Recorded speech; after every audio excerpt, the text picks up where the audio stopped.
அனைவருக்கும் எனது அன்பான வணக்கத்தை தெரிவித்துக் கொள்கிறேன். தமிழ்நாடு கலை இலக்கிய பெருமன்றம் இந்த பொன்னான வாய்ப்பை, இன்றைய நிகழ்வினை தொகுத்து வழங்கும் ஒரு அருமையான வாய்ப்பை கொடுத்துள்ளமைக்கு நன்றியை தெரிவித்துக் கொண்டு இன்றைய நிகழ்ச்சிகளை துவங்குகிறேன். தமிழ்நாடு கலை இலக்கிய பெருமன்றம் முன்னெடுத்து இருக்கின்ற மகத்தான இலக்கிய பணியான நாளும் ஒரு கதை என்ற தலைப்பின் கீழ் புதுமை பித்தன் மற்றும் தோமுசி ரங்கநாதன் கதைகளை நாள்தோறும் கலை இலக்கிய பெருமன்றத்தின் சார்பாக இணைய வாயிலாக பயணித்து இன்று 50வது நாள் நிகழ்வில் இணைந்திருக்கிறோம். இது பெருமைப்படக்கூடிய ஒரு நிகழ்ச்சியும் கூட. இன்றைய கதை சொல்லியை பற்றி சொல்ல வேண்டுமானால், சிறந்த ஆளுமை, சொல்வன்மை, நல்ல சிந்தனையாளர், கவிஞர், நல்ல பண்பாளர், பெண்களை உயர்வாக மேன்மையாக நினைத்துப்பவர், நடத்துபவர், இன்னும் பல சிறப்புகள் அவருக்கு உண்டு. அவருடைய சிறப்பை சொல்லிக்கொண்டு அதுக்கப்புறம் கதை ஆரம்பிப்பாரு. புதுமை பித்தன் தோமுசி கதைகள் இந்த நிகழ்வில் இன்னைக்கு ஐயா அவர்கள் சொல்ல போற கதை கடவுளின் பிரதிநிதி. கதை சொல்பவர் தோழர் மதிப்பிற்குரிய தங்க சிவசுப்பிரமணியன் ஐயா அவர்கள். ஐயா அவர்களை அன்புடன் வரவேற்று கதை சொல்ல வருமாறு அழைக்கிறோம். தங்களை பற்றி நிறைய குறிப்புகளை வழங்குமாறு கேட்டுக்கொள்கிறோம். மிக்க நன்றி அம்மா. என்னை பற்றி குறிப்புகள் முன்னாடி கதை சொல்லும் போதெல்லாம் சொல்லிட்டாங்க. அன்பான தோழர்கள் அனைவருக்கும் வணக்கம். இந்த இணையவழி நிகழ்வானது ஒரு உன்னத நிகழ்வாகும். ஆகச்சிறந்த எழுத்தாளர்களின் சிறுகதைகளை பரவலாக்கும் நோக்கத்தோடு உலகமெங்கும் இருக்கக்கூடிய தமிழர்கள் மத்தியில் பரவலாக்கும் நோக்கத்தோடு முன்னெடுத்திருக்கிற ஒரு உன்னத நிகழ்வு. இதை தமிழ்நாடு கலை இலக்கிய பெருமன்றமும் இலக்கிய குழுவும் இணைந்து தீர்மானம் போட்டாலும் இத முழுமையாக செயல்படுத்துகிறவர் இருவர். அதுல 2 பேருமே இதற்கென்று நேரத்தை எப்படி ஒதுக்குகிறார்கள் என்றே எனக்கு ரொம்ப வியப்பா இருக்கும். மருத்துவர் அறம் அவர்கள், அதுதான் அந்த மருத்துவ பணிக்கு இடையில இதை எப்படி கையாளுறாருன்னு ரொம்ப வியப்பா இருக்கும். அவருக்கு நெஞ்சார்ந்த நன்றியை தெரிவித்துக் கொள்கிறேன் முதல்ல. அடுத்து பேராசிரியர் கருமுருகன், அவரும் பணியில் இருக்கக்கூடியவர் தான். 2 பேரும் பணியில் இருந்து கொண்டே இத்தகைய அரிய காரியத்தில் காரியத்திற்காக நேரத்தை ஒதுக்கி ஈடுபடுவது ரொம்ப பாராட்டுவதற்குரியது. அதற்கு இந்த கலை இலக்கிய பெருமன்றமும் இலக்கிய குழுவும் அவர்களுக்கு எவ்வளவு நன்றி சொன்னாலும் தகும் என்பதை பதிவு செய்து கொண்டு இன்றைய கதைக்குள் செல்லலாம் என்று நினைக்கிறேன். புதுமை பித்தனின் கடவுளின் பிரதிநிதி. நான் பொதுவாக கதையை மட்டும் சொல்லியிருந்தேன். பிற பின்னூட்டம் எல்லாம் நீங்க சொல்லுங்க. பிற நமக்கு அளிக்கக்கூடிய வாய்ப்பில் நான் சொல்ல வேண்டியதை சொல்லுங்க. ஒரு சிற்றூர்னு, அது உண்மையானவே சிற்றூர்னு. அதுக்கு பேர் பெத்தநாயக்கன்பட்டின்னு சொல்றாரு. நான் நினைக்கிறேன் பெரியநாயக்கன்பட்டின்னு ஒண்ணு உண்டு. அதாவது கோயம்புத்தூர்ல இருந்து காரமடை போற வழியில பெரியநாயக்கன்பட்டின்னு ஒரு ஊர் இருக்கு. அதைத்தான் பெத்தநாயக்கன்பட்டின்னு சொல்றாரா என்னன்னு தெரியல. அந்த ஊரை சொல்லும் போதே, முதல்ல தொடங்கும் போதே ஊமைகளை அப்படியே எடுத்து விடுறாரு பாருங்க. ரொம்ப அருமையா இருக்கு. இந்த மாதிரி எல்லாம் ஊமை இந்த காலத்து எழுத்தாளர்கள்ட்ட வருமா அப்படின்னே ரொம்ப சந்தேகமா இருக்கும். அந்த ஊர் பல்லு போன கிளவியின் மாதிரி இருக்கிறது. அதாவது இடையிடையே ஒரு சில வீடுகள் சிதைந்தும் இடிந்தும் தகர்ந்தும் கிடக்கிறது.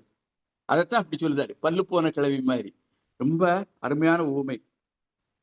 அந்த ஊருக்கு மேற்கு கோடியில ஒரு சிவன் கோயில். அந்த கோயிலுக்கு, அந்த ஊருக்கு அந்த கோயில் ஒரு ஓரத்துல இருக்குல்ல, அது முற்றுப்புள்ளி மாதிரி இருக்கிறது அப்படின்னு சொல்றாரு. இந்த 2 ஊமையும் முதல்லயே சொல்லி இருக்கிறாரு. பிற அந்த ஊர்ல அந்த சிவன் கோயில்ல உள்ள இதை சொல்றாரு. ஒரு பாட்டுல சொல்றாரு. கூறு சங்கு தோல் முரசு குட்டோசை அல்லாமல் சோறு கண்ட மூலியார் சொல். இது வந்து இரட்டை புலவர்கள் கவிதை. அதாவது கண் தெரியக்கூடியவர் முடமான ஒருவரை தன் தோளில் சுமந்து கொண்டு செல்வார். ரெண்டு பேரும் அது தோளில் சுமப்பவருக்கு கண் தெரியாது. மேல தோல்ல இருக்காருல்ல, அவருக்கு கால் ஊனம், முடம். இந்த ரெண்டு பேரும் சேர்ந்து வாழ்றாங்க. பாருங்க எவ்வளவு ஒரு உயர்ந்த கொள்கையை தமிழ் நம்ம இலக்கியங்கள் நமக்கு அளிக்கிறது. ரெண்டு மாற்றுத்திறனாளிகள் வந்து ஒருவர் அனுசரித்து வாழக்கூடியவர். அவங்க தான் இந்த பாடலை சொல்லியிருக்காங்க. இரட்டை புலவர்கள்ல பார்வை இழந்த புலவர் முதல் 2 அடி சொல்றாரு. தேங்கு புகழ் ஆங்கூர்ங்கிறது ஊர் தான். சிவனே அல்லாளியப்பா நாங்கள் பசித்திருக்க நியாயமோ, எல்லாம் தெரிஞ்சது அப்படின்னு அவர் சொன்னதும், நடக்கவியலாத புலவர் போங்கனும் கூறு சங்கு தோல் முரசு கொட்டோசை அல்லாமல் சோறு கண்ட மூலியார் சொல். சிவனுக்கு சோறு கிடைக்காம இருக்கு. அவன் அதனாலதான் சிவனை என்ன சொல்றாங்க, பிச்சாண்டின்னு சொல்றாங்க. இந்த பிற எப்படி நமக்கு கிடைக்கும் அப்படி சொல்றாரு. அந்த சிவனுக்கு வந்து பூஜை செய்ததையே ஒரு இதா சொல்றாங்க. இதெல்லாம் அவர் புதுப்பித்தன் வந்து இதெல்லாம் இந்த பாடல்கள் இது சம்பந்தமான இது தொடர்பான கருத்துக்கள் எல்லாம் தெரிஞ்சதுனாலதான் இதை கையாண்டிருக்காரு. அந்த சிவனுக்கு பூஜை எப்படி நடக்கும்னு சொல்றாங்க பாருங்க. ஒரு தீ எரிந்து கொண்டிருக்கிற அடுப்புல ஒரு செங்கலை போடுவாங்களாம். செங்கல் நல்லா கணக்கணன்னு சுட்டதும் அதை ஒரு தட்டில் எடுத்து போட்டு வச்சுக்கிட்டு அதை ஒரு துணியை போட்டு மூடிக்கிட்டு அந்த ஆவி வெளியே வரும். அந்த துணிக்கு மேல கூடிய ஆவி வெளியே வரும். அது உள்ள பொங்கல் இருக்கிறது மாதிரி அர்த்தம். அவங்களுடைய நினைப்பு. அப்படியே போய் சிவனுக்கு படையிலிட்டு பூஜை செய்வார்களாம். எவ்வளவு இதா இருக்குன்னு இப்படியெல்லாம் நடந்திருக்கு. அந்த பாட்டின் மூலமாக இந்த செய்திகளெல்லாம் தெரிந்து கொள்ளலாம். ஆக அந்த சிவனுக்கே இந்த கதினா நமக்கு என்ன இது, நமக்கு ஒண்ணுங்க அப்படின்னு ரெண்டு புலவர்கள் பேசிக்கிட்டாங்க. அந்த அக்கரகாலத்தில் உள்ள அந்தணர்கள்லாம் எப்படி இருக்காங்க, அக்கரகாலத்து பிச்சைக்காரர்களுக்கு அடிமை பிச்சைகள். அது அந்த ஊருக்கு ஒதுக்குப்புறத்துல ஒரு சேரி இருக்கு. சேரினாலே அது ஒடுக்கப்பட்டவர்கள் வாழக்கூடிய இடம்னு நம்ம எல்லாருக்கும் தெரியும். அப்ப அந்த அக்கரகார பிச்சைக்காரர்களுக்கு அடிமை பிச்சைக்காரர்கள் அந்த சேரியில வாழ்றவங்க. பித்தநாயக்கம்பட்டியில வாழ்ற அக்கரகார பிச்சைக்காரர்களுக்கு சேரியில் வாழக்கூடிய மக்கள் வந்து அடிமை பிச்சைக்காரர்கள்னு குறிப்பிடுறாரு. எல்லா 2 பேரோட நிலைமையும் ஒண்ணுதான். அவங்க வந்து சேஷப்படாதுன்னு ஒரு வார்த்தையை கையாளுறாரு. வடமொழி சொல்லு, சமஸ்கிருத சொல்லு சேஷப்படாது. ஒண்ணு நான் மிச்சம் மீதிப்படாதுன்னு பொருள் இருக்கு, பொருள். ஆனா சுத்தத்துடன் சொல்லிக்கலாம். இந்த அக்கரகாலத்துக்காரங்க வந்து சுத்தத்துடன் பட்டினி இருப்பார்கள். அது மிச்சம் மீதப்படாத, அதாவது மிச்சம் இருக்காது, எல்லாம் கொஞ்சம் போல சாப்பிட்டுட்டு மிச்சம் இல்லாம இருக்கக்கூடிய பட்டினியோடு வாழ்பவர்கள். இந்த சேரியில வாழக்கூடிய பிச்சைக்காரர்கள் வந்து அசுத்தத்துடன் பட்டினி இருப்பாங்க. சேரியில வாழக்கூடிய மக்கள் வந்து அசுத்தத்துடன் பட்டினி இருப்பாங்க.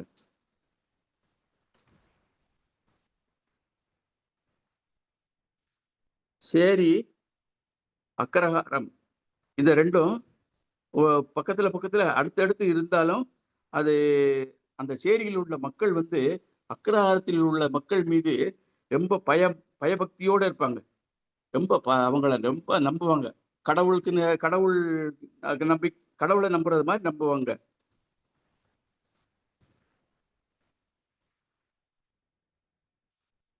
அந்த அக்கரகாலத்து கும்பினி ராஜ்யத்தில்னு சொல்லுதாப்புல, வெள்ளைக்காரங்க ராஜ்யத்தில் மாதிரி சொல்லுது. அந்த ஊர்க்காரங்கள்லாம் வெளியூர்ல கல்யாணம் எது நடந்துச்சுன்னா போவாங்க. அங்க நல்லா போஜனம் சாப்பிடுவாங்க, சாப்பாடு சாப்பிடுவாங்க. சாப்பிட்டாலும் அங்க நிக்கிறதுக்கு அவங்களுக்கு கால் கொள்ளாது. அதாவது சொல்லுவாங்க, காலையில வெந்நீர் ஊத்திக்கிட்டு நிற்கிறது மாதிரி நிக்காங்க அப்படின்னு. எப்படா போகும்னுட்டு இருக்கு. ஆனாலும் இங்க இங்க இங்க இருக்க நிலைமை வந்து அந்த இடிந்த வீட்டில் பட்டினி கிடக்கிறதுக்கு துடியா துடிச்சு வந்து இருப்பாங்க. அப்பதான் இந்த கோயில் அர்ச்சகர் சுப்பு சாஸ்திரியை பற்றி சொல்றார். இந்த கதையில 2 பாத்திரங்கள் தான், சங்கர், சுப்பு சாஸ்திரி, 2 பாத்திரங்கள் தான். சுப்பு சாஸ்திரிக்கு அந்த ஊர்லயே ரொம்ப மதிப்புண்டு, எல்லாரும் ரொம்ப மதிப்பாங்க. அவர் வந்து பரமசாது, நல்ல மனிதன், இளகிய மனம். ரொம்ப மொத்தத்துல இவர் புதுப்பித்தன் சொல்றதை பார்க்கும்போது 100க்கு 99% மேல நல்ல மனிதர். அவர் வந்து சிவன் கோயில்ல சிவனுக்கு பூஜை பண்றாரு, மந்திரங்கள் ஓதுவாரு, மந்திரங்கள் சொல்லிக்கிட்டு பூஜை பண்ணுவாரு. ஆனா அந்த மந்திரங்களுக்கு அர்த்தம் அவருக்கு தெரியாது. இப்பதான் இந்த கண்ணதாசனுடைய பாட்டு ஒண்ணு ஞாபகத்துக்கு வருது. தெளிவாக தெரிந்தாலே சித்தாந்தம், அது தெரியாமல் போனாலே வேதாந்தம். தெளிவாக தெரிவது சித்தாந்தம், மார்க்சினுடைய சித்தாந்தங்கள். அது தெளிவா அது எல்லாருக்கும் தெரியும். தெரியாமல் போனாலே வேதாந்தம். வேதாந்தம் வந்து யாருக்குமே புரியாது, ரொம்ப புரியாத புதிராத்தான் இருக்கும். இவருக்கு இந்த வேதம் அந்த மந்திரம் ஓதுறவருக்கே அது என்ன பொருள்னு புரியல, அர்த்தம் புரியல அப்படின்னு சொல்றாரு. ரொம்ப இப்படி யதார்த்தமான உண்மைகளை சொல்லிக்கொண்டே செல்கிறார் புதுமை பித்தன். அந்த அமைதியான ஊர், ஆனா அந்த பெத்தநாயக்கம்பட்டி அமைதியான ஊரு. அதுல வந்து அரிஜன இயக்கம்னு ஒண்ணு வருது. அது சூறக்காத்து மாதிரி வருது அப்படின்னு சொல்றாரு, புயல் காத்து மாதிரி வருது. வந்து அந்த ஊரை ஒரு குலுக்கிட்டு அப்படின்னு சொல்றாரு. ஒரு குலுக்கிட்டு என்ன, அதுலதான் அந்த கரிஜன இயக்கத்துல ஒரு பேச்சாளராக, சிறந்த பேச்சாளராக சங்கர் இருக்கிறான். சங்கர் வந்து சாதியில பிராமணர், ஆனா இப்படி சீர்திருத்த இயக்கத்திலையும் இருக்காப்புல. இப்ப நம்ம இடதுசாரி இயக்கங்கள்லயும் பிராமணர்கள் இருக்கத்தையும் செய்தாங்க. அத மாதிரிதான் இவனும் சங்கரும் அவனுடைய பண்புகளை சொல்றாரு. ரொம்ப தியாகம் மனப்பான்மை உள்ளவன், சிறைவாசம் போயிருக்கான், நல்லவற்றிற்காக போராடி சிறைவாசம். ஐயா ஆசுகவி இனியா, உங்க மைக்கை மீட் பண்ணிக்கோங்க. ஆசுகவி இனியா, வணக்கம் ஐயா. வணக்கம். உங்க மைக்கை மீட் பண்ணிக்கோங்க. சரி.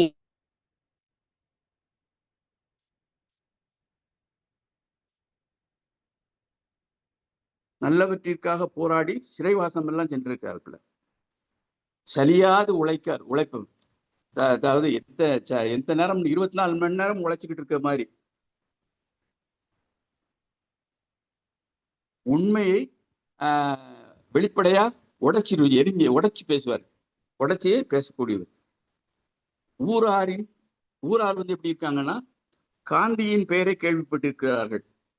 காந்தியை பற்றி தெரியும், வேற யாரை பற்றியும் தெரியாது அவருக்கு. அதனால காந்தி கதர் அணிந்து வந்தவங்கள்லாம் காந்தியின் தூதர்கள், இறை தூதர்கள்னு இந்த இயேசுநாதருக்கு சொல்லுவாங்கல்ல, அது மாதிரி காந்தியின் தூதர்கள்னு அவங்க நினைச்சுக்கிடுவாங்க.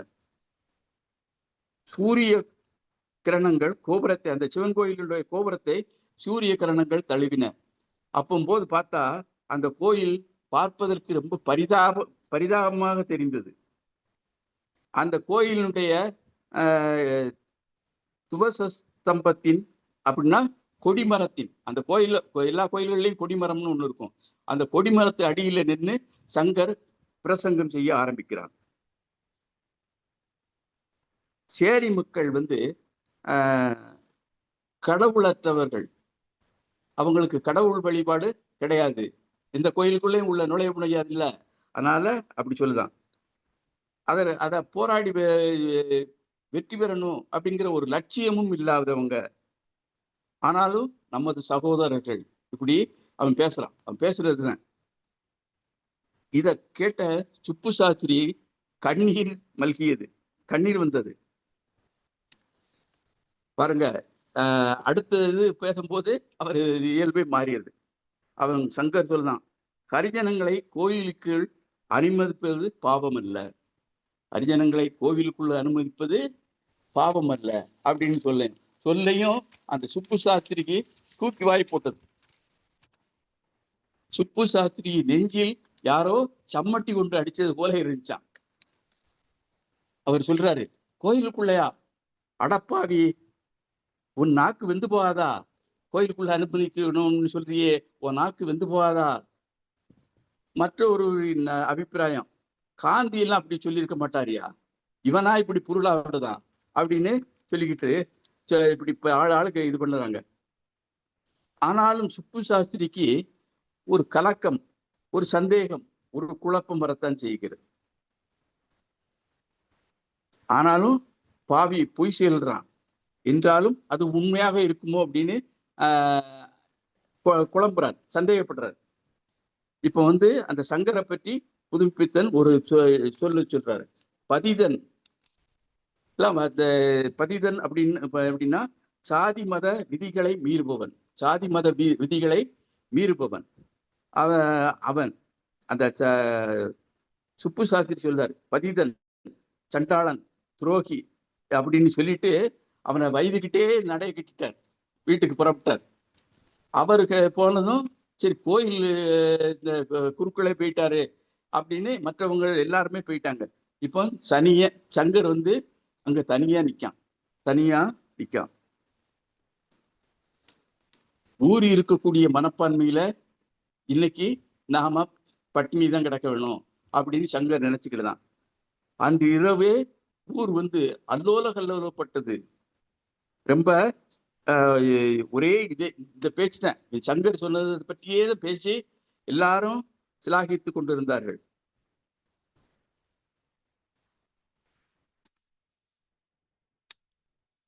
சேரி மக்கள் என்ன சொல்றாங்கன்னா இதை பற்றி, அவன் சொன்னது அவங்களுக்கும் தெரிஞ்சுக்கிறது.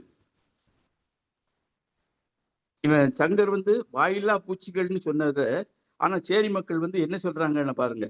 இந்த செய்தி அவங்களுக்கு தெரிஞ்சதும், சங்கர் பேசியது அவனுக்கு தெரிஞ்சதும், இத மாதிரி பாவத்தை போதிப்பவனை உதைக்கணும், இந்த மாதிரி பாவத்தை போதிப்பவனை உதைக்கணும். சாமிக்கு சரிசமானமாய் கோவிலுக்குள் பறையர் போக வேண்டும் என்று எப்படி சொல்லலாம் அப்படின்னு, அவன் கண்ணு அவிஞ்சு போவாதா, அவன் கண்ணு அவிஞ்சு போவாதா அப்படின்னு இந்த சுப்பு சாஸ்திரி வைத்தது மாதிரி அவங்களும் வைதாங்க, அவங்க பங்குக்கு வைதாங்க. வயது முடிச்சு பிறகு இவன் கோயில்ல சங்கர் நிக்கான். அப்போ இவன் மேல கல் விழுந்து எரிஞ்சிட்டு ஓடி மறைஞ்சிருவாங்க. எரிஞ்சிட்டு ஓடி அப்படியே எரியும் போது இவன் மண்டையில ஒரு பெரிய கல் விழுந்துருது. அந்த காயத்துல ரத்தம் வெளியே போனதுனால அப்படியே மயங்கி கீழே விழுந்துருந்தான்.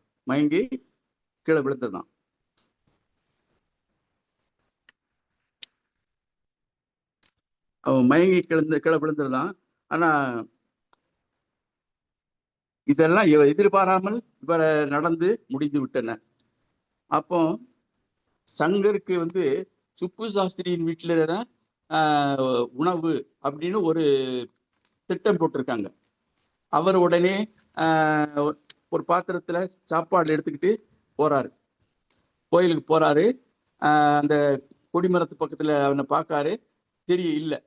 உடனே அங்க அந்த கோயிலில் உள்ள மடப்பள்ளியில, அதாவது சமயக்கூடத்துல அந்த போஜனத்தை உணவை வச்சுட்டு அவனை தேடி போறாரு. அப்படியே போகும்போது அங்கிட்டு கொஞ்சம் தூரம் போனதும் அவன் அப்படியே மயங்கி கிடக்கிறத பாக்குறாரு. உடனே அந்த வாய்க்காலில் உள்ள ஜலத்தை, அதாவது தண்ணியை கொண்டாந்து அவன் முகத்துல தெளிச்சு அவனை மூச்சு அடைய செய்து விட்டார். மூச்சு நல்லா தெளிய வச்சு அவனை கைத்தாங்களா கோயிலுக்கு கூப்பிட்டு வராரு. சாப்பிட சொல்றாரு. நல்லா சாப்பிடுப்பா முதல்ல அப்படின்னு சொல்றாரு.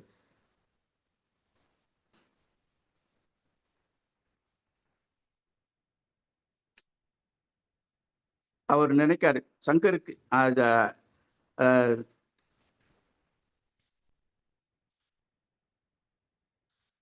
இது தெய்வ சிந்தனையின்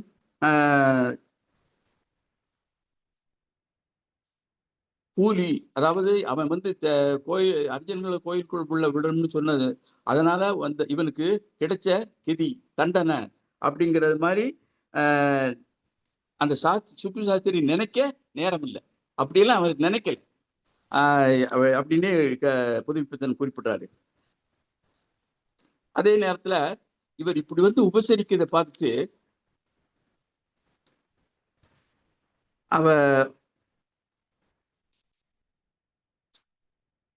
அந்த இடத்துல அதிதி அப்படின்னு சொல்றாப்புல.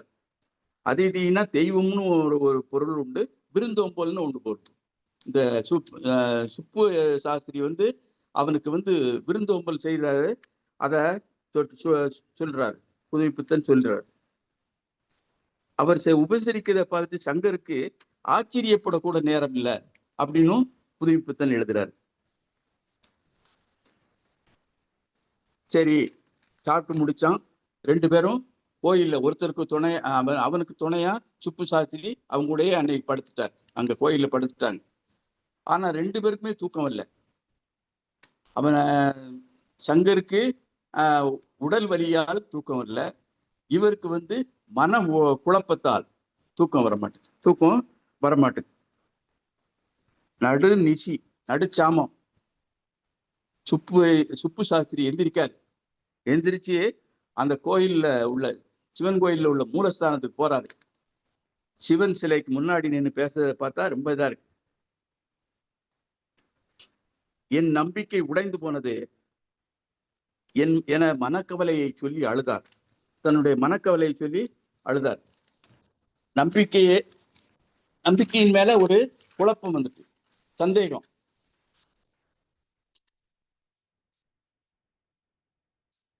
இதுவரை நடந்து வந்தது உண்மையானா? நான் உனக்கு பூஜை சொல்லி மந்திரம் சொல்லி பூஜை பண்ணதெல்லாம் உண்மையானா, அல்லது அவர் சொல்றது உண்மைதானா, சங்கர் சொல்றது உண்மைதானா? பேசாது இருக்கிறாயே, நீயும் உண்மைதானா? கல்ச்சலை எங்க பேசும், நீயும் உண்மைதானா அப்படின்னு கேட்கிறார். இவர் இந்த கடவுள்கிட்ட புலம்புதது, சிவன்கிட்ட புலம்புதத அவனுக்கு தூக்கம் இல்லை, சங்கருக்கும் காது கொடுத்து கேட்கிறான். அவருடைய பரிதாபமான குரல் கேட்டது. அவருக்கு அந்த சுப்பு சாஸ்திரியினுடைய குரலில் என்ன ஒரு பரிதாபம், என்ன ஒரு சோகம், என்ன நம்பிக்கை ஒரு நம்பிக்கை தான். கடவுள் நம்பிக்கைன்றது ஒரு நம்பிக்கை தான். இப்படி அவனும் நினைச்சுக்கிட்டுதான். சங்கருக்கு துக்கம் நெஞ்சை அடைத்தது. ஆனால் அந்த குரல் வலியை போக்கும் சஞ்சீவியாக இருந்தது. அதாவது அவன் துக்கப்பட்டான் இல்ல, அவனுடைய துக்கம் வந்து சுப்பு சாஸ்திரியினுடைய குரல் வலியை போக்குவதற்கு ஒரு சஞ்சீவி மருந்தாக இருந்தது அப்படின்னு சொல்றாரு. பழையபடி சுப்பு சாஸ்திரி, தெய்வமே நீயும் உண்மைதானா?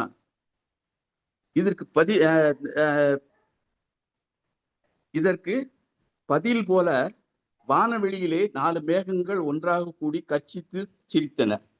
4 மேகங்கள், அதை அவர் கேட்ட கேள்விக்கு பதில் மாதிரி வானத்தில் உள்ள 4 மேகங்கள் ஒன்றாக கூடி, அதாவது ஒன்றை ஒன்று மோதும் போது என்ன இடி வரும்ல, அதான் கர்ச்சித்து சிரித்தன அப்படின்னு சொல்லி கதையை முடிச்சிருக்காரு.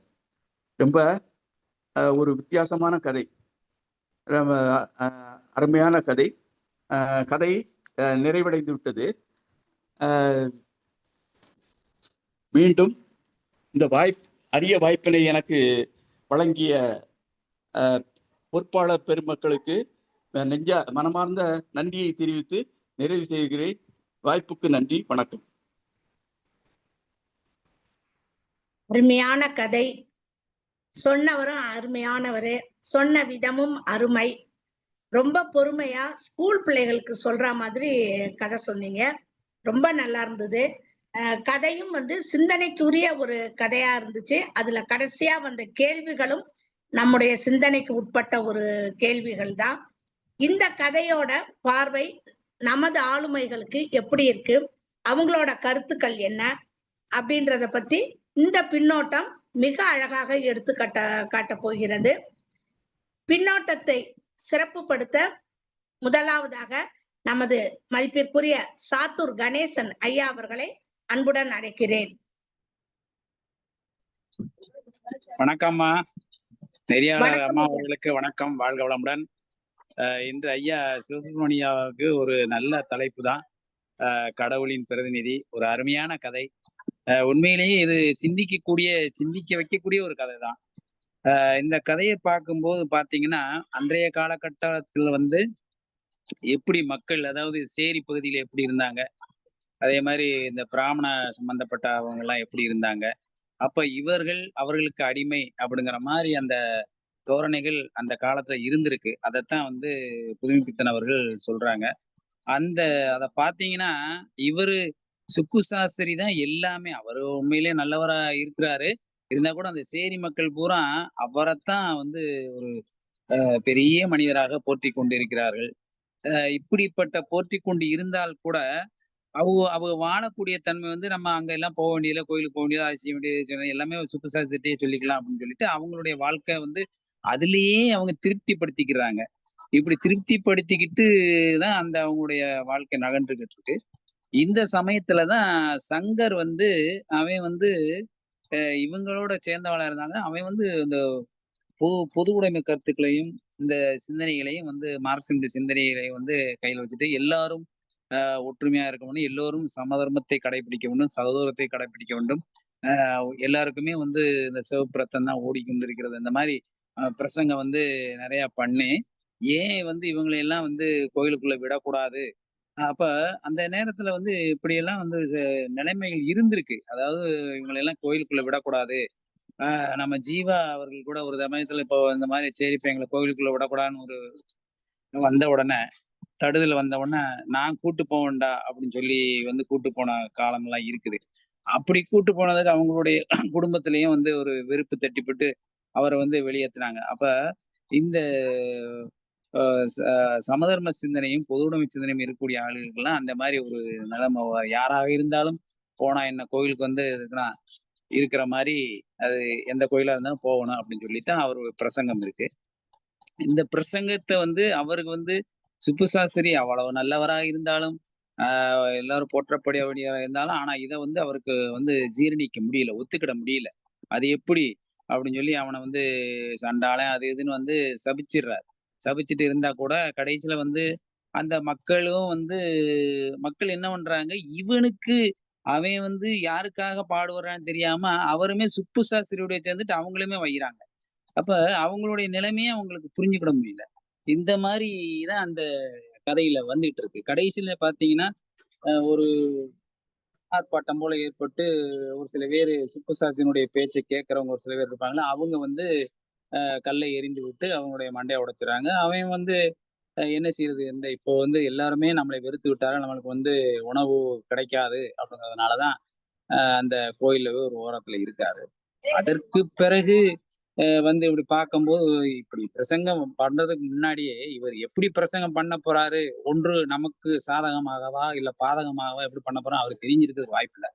அதனால அவர் என்ன பண்ணியிருக்காருன்னா, சுப்பு சாஸ்திரி வீட்டிலேயே அவருக்கு உணவு பரிமாறுறதுக்கு எல்லா விதமான ஏற்பாடுகளும் செய்து வைத்திருந்திருக்கிறார். அதை வச்சுதான் நம்ம சாப்பாடு சங்கருக்கு கொடுக்கணும்னு நினைச்சிருந்தோமே ஆளை காணாமே அப்படின்னு சொல்லி தேடி போறாரு. அப்பதான் அவர் தலையில் அடிபட்டு அங்க இருக்கும்போது அவருக்கு தண்ணி எல்லாம் கொடுத்து திரும்ப சாப்பிட சொல்லி அவர் பண்றாரு. அப்படி சொல்லும் போது பாத்தீங்கன்னா அப்பயும் அவருக்கு இந்த சேரி வாழ் மக்களை உள்ள அனுமதிக்கிறதுக்கு ஒரு எண்ணங்கள் வராட்டா கூட அந்த இவனுடைய பேச்சு மற்றது அவன் சொல்லக்கூடிய தன்மையில அதெல்லாம் நினைச்சு பார்த்து இந்த கடவுளின் பிரதிநிதி அப்படிங்கறத யாரு கடவுளின் பிரதிநிதின்னு கடவுளா பிரதிநிதியா அவருக்கு இது கொடுத்தாரு, போஸ்டிங் கொடுத்தாரு, பதவி பிரமாணம் கொடுத்தாரு? கிடையாது. கடவுளின் பிரதிநிதினு யார் வச்சுக்கிறாங்க, அங்க இருக்கக்கூடிய மக்கள் நினைச்சுக்கிறாங்க. அப்ப அவர் கடவுளின் பிரதிநிதினு நினைச்சுக்கிறாங்க.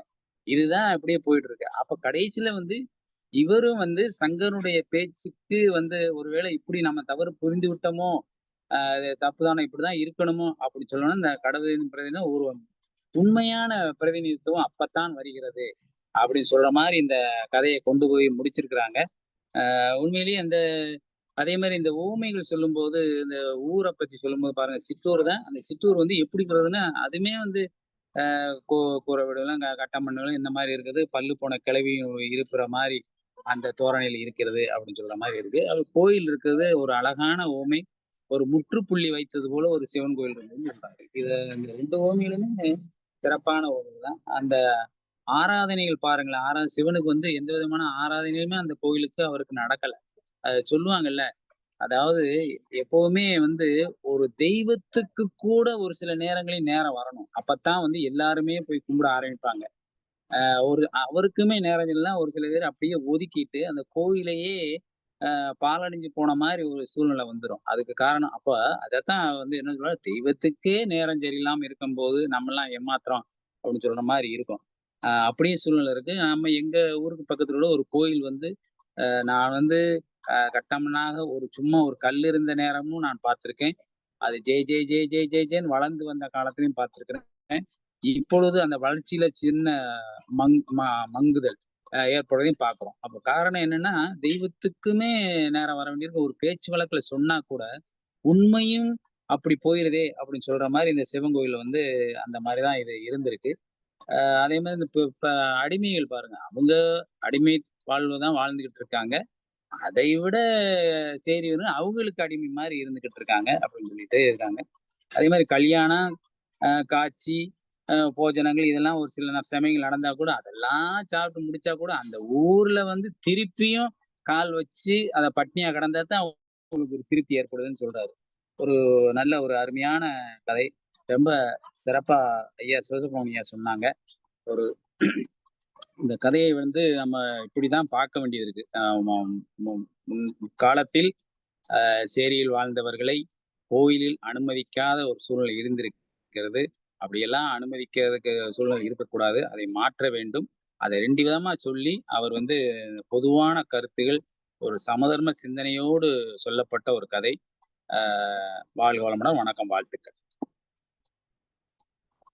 ஒடுக்கப்பட்ட மக்களின் வாழ்க்கை குறித்து உங்களோட கருத்து ரொம்ப அருமையா இருந்துச்சு. ரொம்ப சிந்திச்சு சொல்லியிருக்கீங்க.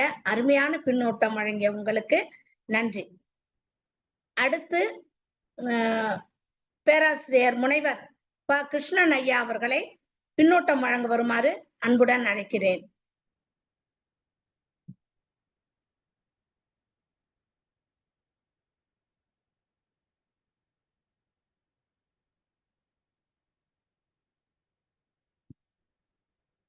முனைவர் ப. கிருஷ்ணன் ஐயா, இணைப்புல இருக்கீங்க. அனைவருக்கும் இனிய வணக்கம்.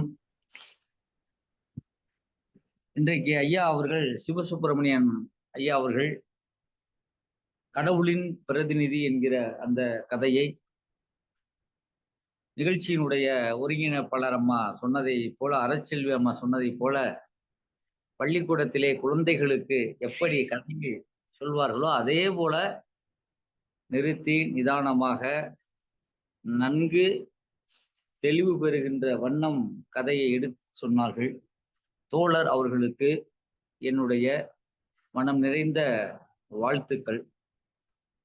இந்த கதை 1934ஆம் ஆண்டு மணிக்கொடியிலே வெளிவந்திருக்கிறது.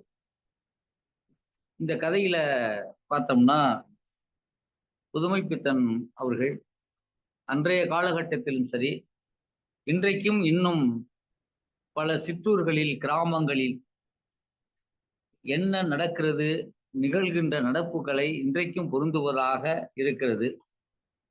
அன்றைக்கு மகாத்மா காந்தி அவர்களால் ஹரிஜன சேவா இயக்கம் தொடங்க பெற்று கோயில் நுழைவு போராட்டம் அந்த காலகட்டத்திலே 1930களில் நடைபெற்றதை வைத்து இந்த கதையை உருவாக்கி இருப்பதாக நான் நினைக்கின்றேன். ஏனென்று சொன்னால், அங்கே சொல்லுகின்றார், காந்தியை மக்கள் அறிந்திருந்தார்கள் என்று கதையின் ஊடாக அவருடைய பெயரை குறிப்பிட்டிருக்கின்றார்.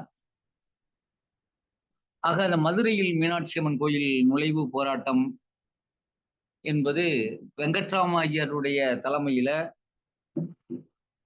அன்றைக்கு இளைஞனாக இருந்த தும்பைப்பட்டியை சேர்ந்த கக்கன்ஜி அவர்கள் எல்லாம் சேர்ந்து சில தென் மாவட்டத்தில் இருக்கக்கூடிய இனத்தினுடைய இனக்குழுக்கள், அதாவது பார்த்தாலே தீட்டு என்று அந்த காலத்திலே புறக்கணிக்கப்பட்டிருந்த மக்களுடைய சார்ந்த தலைவர்கள் எல்லாம் சேர்ந்து அவர்களையும் இணைத்து கொண்டு மதுரை மீனாட்சி அம்மன் கோயில் நுழைவு போராட்டம் எல்லாம் நிகழ்ந்திருப்பதை பார்க்கின்றோம்.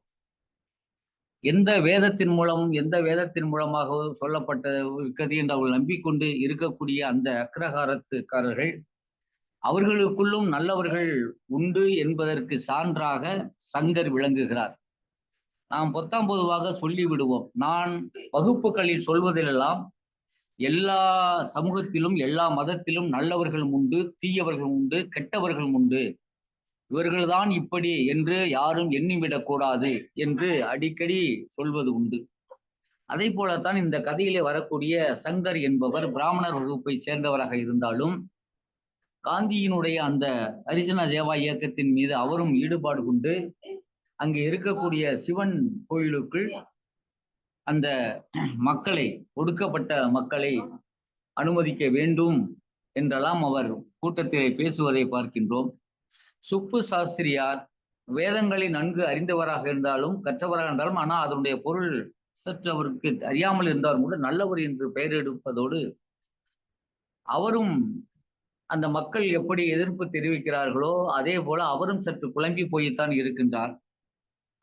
பிறகு அவருக்கு அவர் வீட்டிலே உணவு கொடுப்பதாக இருந்தது. இவர் இந்த சங்கரை காணவில்லை என்று அவர் செல்கின்ற பொழுது அங்கே அவர் யாருக்காக, இது இயல்பான ஒன்றாகத்தான் இருக்கிறது. அறியாத மக்கள் யாருக்காக போராடுகிறார்களோ அவர்கள் போராடுகள் மீதே எதிர்ப்பு தெரிவிக்கக்கூடிய ஒரு வழக்கம் அனைவரிடமும் இருப்பதைத்தான் பார்க்கின்றோம்.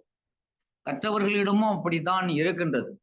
அவர்கள் ஒரு சார நன்மை பெறுவதற்காக ஒரு பொது தன்மையை பாழ்படுத்துகின்ற சூழல்கள்லாம் இன்றைக்கு இருப்பதைத்தான் பார்க்கின்றோம். அதே போல அவர் சங்கர் அவர்களை கல்லால் அடித்து அவர் மயங்கி கிடப்பதையாக காட்டுகிறார். இப்படி இந்த கதையில் ஒரு சமூக மாற்றத்தை உருவாக்க வேண்டும். இன்னொன்று, தோப்பா பரமசிவம் அவர்கள் பண்பாட்டு அசைவுகள் என்கிற நூலில் எழுதியிருப்பார். பிராமணர்களுக்கு முன்பு பிற சாதிக்கெல்லாம் அவர்கள் தலைமை ஒரு இது சொல்லக்கூடியவராக, ஒரு சடங்குகளை செய்யக்கூடியவர்களாக வள்ளுவர்களும் பறையர்களும் இருந்தார்கள். இந்த ஆரியர்கள் வருகைக்கு பின்புதான் அது மாற்றப்பட்டு விட்டது என்று அவர் பேராசிரியர் தோப்பா அவர்கள் பண்பாட்டு அசைவுகள் என்கிற நூலிலே சான்றுடன் காட்டி எழுதியிருப்பார். நாமும் வரலாற்றை படிக்கின்ற பொழுது அப்படித்தான் இந்த மன்னர்கள் பார்ப்பனர்களுடைய பேச்சை கேட்டுக்கொண்டு மன்னர்கள் மக்களை எப்படியெல்லாம் அந்த மக்களுடைய நிலங்களை எல்லாம் பறித்து எப்படியெல்லாம் சதுர்வேது மங்களமாக அவர்களுக்கெல்லாம் தானமாக அளித்தார்கள் என்பதும், அடுத்து நாயக்கர்களுடைய ஆட்சிகள் தான் இந்த இனக்குழுக்கள் ஜாதியுடைய பிரிவுகள் இறுக்கமாகப்பட்டது என்பதெல்லாம் வரலாற்றை நாம் படிக்கின்றோம், பார்க்கின்றோம். அந்த வகையில ஒருவர் உயர்ந்தவர்கள் கீழே இறக்கப்படுவதும், கீழே இருந்தவர்கள் இங்கே பிழைப்புக்காக வந்தவர்கள், பிழைக்க வந்தவர்கள் எல்லாம் உயர்ந்தவர்களாக ஆகுவதும், பொருளாதாரத்தில் முன்னேறுவர்கள் ஆகுவது என்பது அது வழக்கமாக இயல்பாக ஒன்று தான் கால சுழற்சியிலே இன்று வரை நிகழ்ந்து கொண்டு இருக்கிறது. அந்த வகையில இந்த மாற்றத்தை புதுமைப்பித்தன் அவர்கள், ஐயா அவர்கள், மாற்றம் இந்த சமூகத்தில் ஏற்பட வேண்டும், கடவுளின் பெயரால் மாற்றம் ஏற்பட வேண்டும் என்கிற ஒரு நிலையில இந்த கதையில எழுதியிருக்கிறார். அந்த சுப்பு சாஸ்திரி புலம்பியவர், கடவுள் நீதாக பேசுகிறாயா, உண்மையை அவர் புலம்பி போவதாக கதையை முடிப்பார். ஆக இப்படிதான் இந்த சமூகம் இன்றைக்கும் இப்படிதான் இயங்கி கொண்டு, எவ்வளவு பெரிய உயர்ந்த பதவியில் இருந்தாலும் கூட அவர்களை ஒரு விழாவுக்கு அழைப்பதில்லை, அவர்களை புறக்கணிப்பது, இப்படியெல்லாம் இன்றைக்கும் இந்த இந்திய திருநாட்டில் நிகழ்ந்து கொண்டுதான் இருக்கிறது. ஆக இவற்றையெல்லாம் மாற வேண்டும், மாற்றம் என்பது அடைய வேண்டும் என்கிற அந்த நல்ல சிந்தனையை சிறுகதை ஆசிரியர் புதுமைப்பித்தன் அவர்கள் 1934 காந்தியடிகளுடைய ஹரிஜன சேவா இயக்கத்தின் மூலம் மக்களிடம் எப்படி அவர்கள் பிரச்சாரம் செய்தார்கள் என்பதை பற்றியெல்லாம் மிக சிறப்பாக சொல்லி இருக்கின்றார்கள். கதை சொன்ன ஐயா சிவசுப்பிரமணிய தோழர்களுக்கும் மீண்டும் என்னுடைய வாழ்த்துக்கள். மிக்க நன்றி.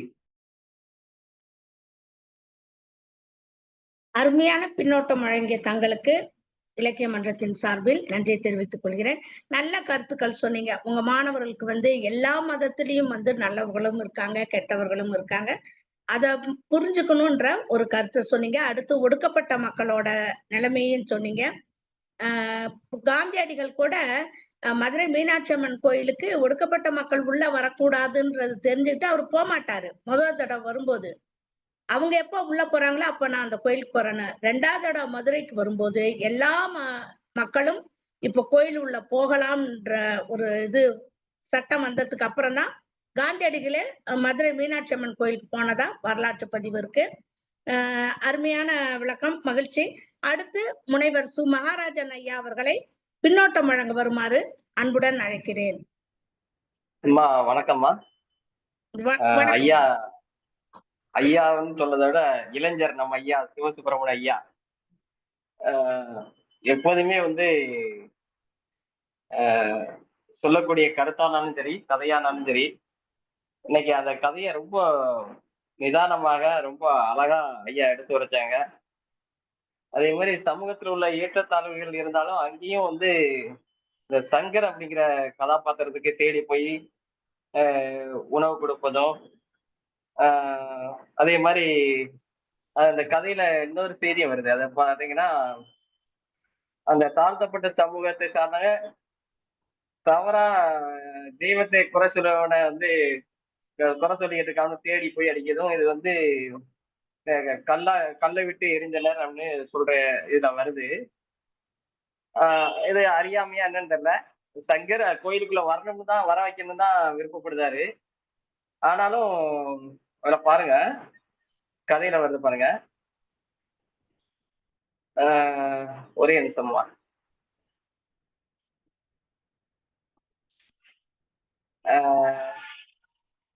துப்பு சாஸ்திரிகளுக்கு பிறகு வர ஒரே இந்த பேச்சு சேரி பறையர்களுக்கு எப்படியோ தெரிந்து விட்டது. இம்மாதிரி மகத்தான பாவத்தை போதிக்கு மனிதனை உதைக்க வேண்டும் என்று நினைத்து விட்டார்கள். சாமிகளுக்கு சரிசமமான கோயிலுக்குள் இவர்கள் போக வேண்டும் என்று சொன்னால் கண் அவிந்து போகாதா அப்படின்னு அதாவது சங்கர் இப்படி அந்த மக்களுக்காக தான் பேசுறாரு. ஆனாலும் அந்த மக்கள் அறியாமையில அவர் மேலேயே கல்லை கொண்டு எறிகிற மாதிரி இதை பாருங்க. பேச்சு தேரி பறையர்களுக்கு எப்படியோ தெரிந்து விட்டது. இம்மாதிரி மகத்தான பாவத்தை போதிக்க மனிதனை உதைக்க வேண்டும் என்று நினைத்து விட்டார்கள். சாமிகளுக்கு சரிசமமான கோயிலுக்குள் இவர்கள் போக வேண்டும் என்று சொன்னால் கண் அவிந்து போகாதா? திரு சங்கர் என்னவோ நினைத்து கொண்டு ஊருக்கு மேற்பக்கம் செல்கிறார். தூரத்தில் இருந்து 4-5 கல்லை எரிந்து விட்டு ஓடி விடுகிறார்கள். ஒரு கல் அவர் மண்டையில் விழுந்து காயத்தை உண்டு பண்ணிவிட்டது. இதை எதிர்பார்க்கவில்லை. திரும்பி பார்க்கும் முன் தலை சுற்றி மயங்கி விழுந்தார். அதாவது அவங்களுக்காக தான் சங்கரே போராடுறாரு. ஆனா சங்கர் மேல கல் அடிக்கிற ஒரு நிகழ்வு இந்த கதையில வருது. அப்படிங்கிறத இந்த கதையுடைய தளத்தை மேலும் ஒரு அடுத்த கட்டத்துக்கு கொண்டு போகுதுன்னு நினைக்கிறோமா. நல்ல அற்புதமான கதை. இந்த மாதிரி கதைகள் இப்போ உள்ள சமூகத்துக்கு தேவை, கண்டிப்பா தேவை. அப்போ அந்த மதுரை கோயில் நுழைவு போராட்டம், அப்புறம் திருவாங்கூர் சமஸ்தானத்துல உள்ள இந்த போராட்டம், இது போன்ற போராட்டங்களுக்கு மீண்டும் நம்மளுடைய நினைவுக்கு வர சிறப்பான கதையா அந்த கதை தெரியும். மிக்க நன்றிமா. ஐயா சிவசுப்பிரமணிய ஐயாவுக்கு வணங்குகிறேன்.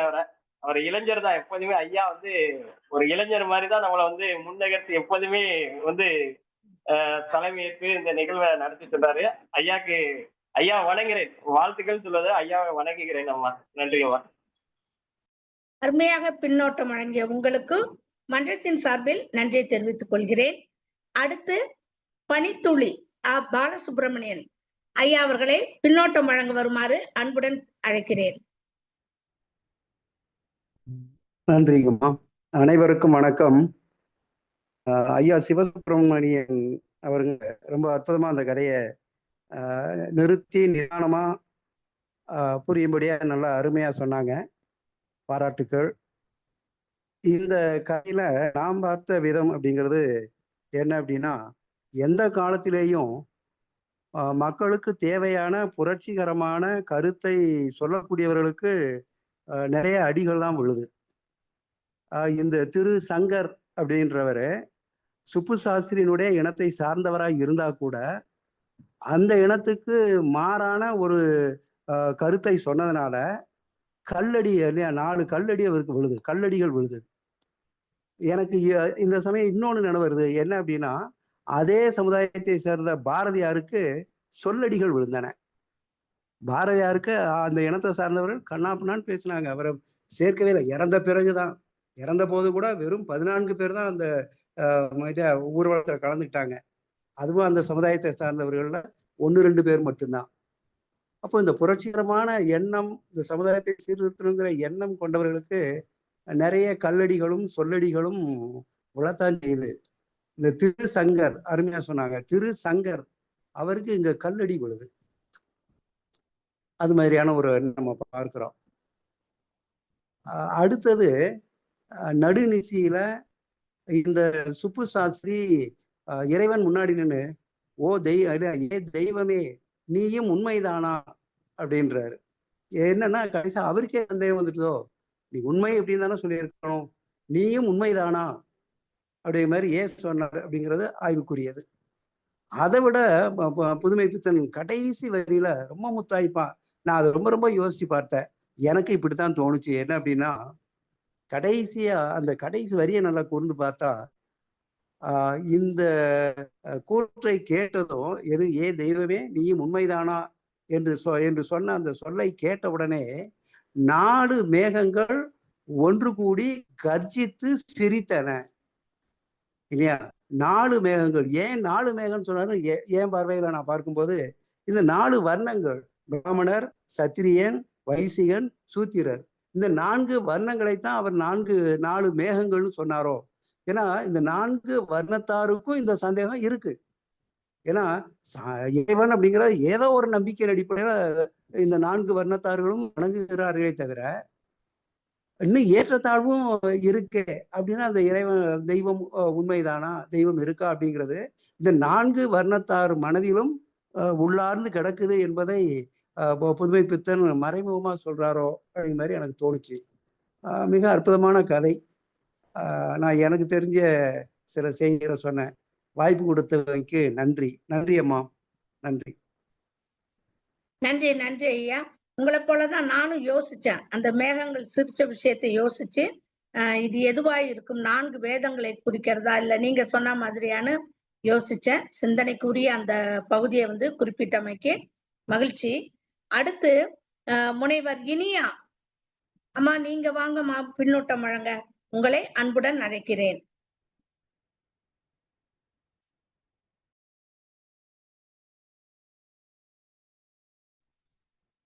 அம்மா வணக்கம், கேக்குதுங்களா? அம்மா வணக்கம். நல்லா இருக்கு, நல்லா கேக்குதுங்கம்மா, பேசுங்க.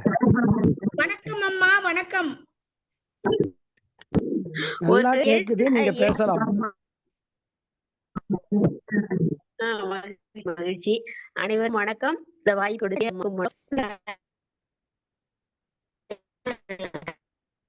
என்னன்னா, முதல்ல நான் இணைஞ்சேன், அப்புறமா நடுவுல இனிப்பு துண்டிக்கப்பட்டு விட்டது. கதையின் இருந்தது. நம்ம இப்ப படைப்பாளருக்கு வருவோம். ஒரு படைப்பாளர்னா எப்படி இருக்கணும் அப்படின்னா, கொண்டு அதுல இருக்கிற சிக்கலை சொல்லும்.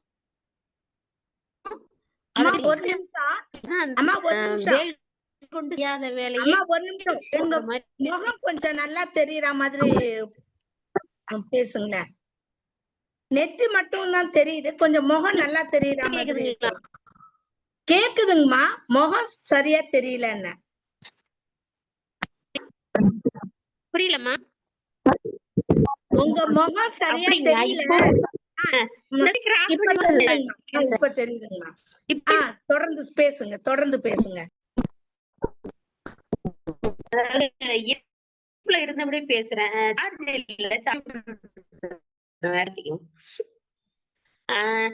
இது இப்போ படைப்புங்கிறவன் இதை சித்தரிக்கணும். இதை நம்ம இந்த கதைகள்ல பாக்குது. இது முக்கியம் சொல்லப்படுற ஒரு விஷயம் அப்படின்னா, சமுதாயத்தை சமுதாயின் வளர்ச்சியை தடைப்படுத்தி கொண்டிருக்கின்ற மக்களின் மனதை பிளவுபடுத்தி கொண்டு சிக்கல்களுக்கும் சண்டைகளுக்கும் காரணமாக இருக்கின்ற ஜாதி பிரச்சனைகள். இது இந்த ரெண்டும் எப்ப உருவாக்கப்படுது அப்படின்னா ஆதி தமிழ் காலத்துல இது இல்ல. இன்னொன்னு சொல்ல போனா எல்லாம் தொல்காப்பியத்துக்கு எழுதுறவங்க சொல்லுங்க, எழுதுனவங்க சொல்றாங்க நாள் வேலோர் உரித்தே அப்படின்னு சொன்னா அது 4 வகை வருத்த குறிக்குது அப்படின்னு சொல்லிட்டு எழுதப்பட்டு கிட்டத்தட்ட 1500 ஆண்டுகள் குறைஞ்சபட்சம் சொல்றேன் நான். அதை தாண்டி 4000 ஆண்டுலாம் கடக்க சொல்றவங்க இருக்காங்க. இது அறிவியல் பூர்வமாக நிர்வகிக்கப்பட்ட உண்மைப்படி தொல்காப்பியம் எழுதப்பட்டு 1500 ஆண்டுகள் வாழ்ந்திருக்கு. அதற்கப்புறம் இந்த தொல்காப்பியத்துக்கு உரை எழுதணும்னு எல்லாரும் முனைகிறாங்க. அப்படி எழுதும் போதுதான் இந்த 4 வகை ஜாதி மத்த விஷயங்களை அவங்க குறிப்பிடுறாங்க. ஏன்னா இப்போ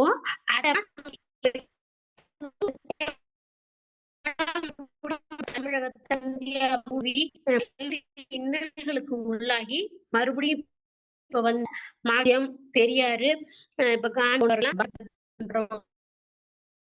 இதெல்லாம் கிடையாது, நான் இப்படிப்பட்ட கிடையாது, நாங்க வந்து மனித குலத்தை வைக்கிறவங்க ஒன்றே உலக சமுதாயத்தை மனித குலத்தை உலக சமுதாயமாக உலக சமுதாயத்தை எங்களை பார்க்கிறோம் அப்படிங்கிற அந்த தன்மையில வரும்போது இந்த புதுமைப்பித்தனுடைய இந்த கதையானது வந்து மிக மிக சிறப்புரியது. அவர் வந்து எழுத கசடுகள், அதாவது கசடுகளை களைய எழுத்தை ஒரு ஆயுதமா பயன்படுத்தி இந்த கதையை சொல்லியிருக்காரு. இதோடைய கதாநாயகர் இப்ப வந்து அந்த காலத்துல மட்டும் இல்ல, எந்த காலத்திலும் எந்த மக்களுக்காக பாடுபடுறோமோ அந்த மக்கள்களை எல்லாம் தான் அந்த மக்கள்களதான் அந்த மனிதனுக்கு துன்பம் வரும். அதுதான் இயல்பு. ஏன்னா அவங்க அறியாமலதான் இருப்பாங்க, தனக்காக தான் அவங்க போராடுறாங்க அப்படிங்கிறது கூட அவங்களுக்கு தெரியாது. அது சுதந்திரம் பின்னும் நீங்க எல்லாம் கண்கூட கண்ட காட்சி இருக்கு. ஏன்னா காந்திஜி வந்து நாங்க தான் போராடி சுதந்திரம் வாங்கி கொடுத்தாரு, அவரை சுதந்திரம் அப்புறம் நான் தள்ளணும், அவரை காப்பாத்தி வச்சிருந்தோம்.